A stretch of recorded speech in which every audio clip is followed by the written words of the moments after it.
savez, ce qu'on appelle les grands, c'est-à-dire, entre guillemets, les, euh, les arrogants, les puissants de ce monde, par la force et la loi de la jungle. Peu de gens ou de nations peuvent les défier. Mais justement, la révolution islamique d'Iran a symbolisé le soulèvement des opprimés, des peuples opprimés, qui symbolise justement le principe que les grands de ce monde, c'est-à-dire les arrogants, les oppresseurs, ne sont grands que parce que nous sommes à genoux. Et la révolution islamique d'Iran, conduite par Ayatollah Khomeini, a été justement un soulèvement des gens qui étaient à genoux, et automatiquement, ces crapules de tyrans, comme le Shah d'Iran, et l'entité sioniste et leurs instruments, les États-Unis, deviennent des petits nains face à la vision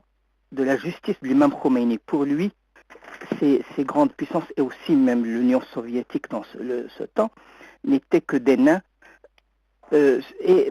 ça symbolisait la force de l'esprit, la force spirituelle de la révolution islamique d'Iran. L'imam Khomeini n'avait ni bataillon, ni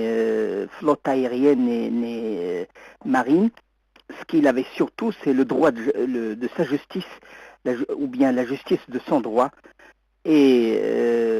sa force spirituelle, face à laquelle et devant laquelle toute cette force, disons, de la loi de la jungle du Shah d'Iran et de l'entité sioniste et des États-Unis se sont effondrés. Effondrés pas militairement, disons, mais ils se sont effondrés dans leur existence, dans leur droit d'existence, qui est seulement fondé sur la loi de la jungle. Et jusqu'à présent, le défi de l'imam Khomeini, qu'il a lancé aussi à l'Union soviétique, l'Union soviétique s'effondrait, et l'empire du mal sioniste, qui est aujourd'hui symbolisé par Israël et les États-Unis, sont en train, en fait, de s'effondrer face à cette résistance de la République islamique d'Iran, qui est l'unique jusqu'à présent et jusqu'aujourd'hui, résistance, disons, humaine, qui symbolise la résistance de toute l'humanité face à la puissance du mal, qui est symbolisée par l'entité sioniste Israël et les États-Unis. Donc, en fait, cette révolution n'est pas seulement une révolution, disons, iranienne ou même islamique, c'est une révolution, disons, mondiale, une révolution humaine qui symbolise toute l'humanité et dans laquelle s'identifient tous les hommes et les femmes libres de ce monde. C'est-à-dire qu'en fait, les succès et les victoires de cette révolution sont nos succès à nous tous, à tous les hommes et les femmes libres du monde. Et tous ces déboires ou bien ces problèmes sont aussi nos problèmes de toute l'humanité. Et c'est ce qui fait la force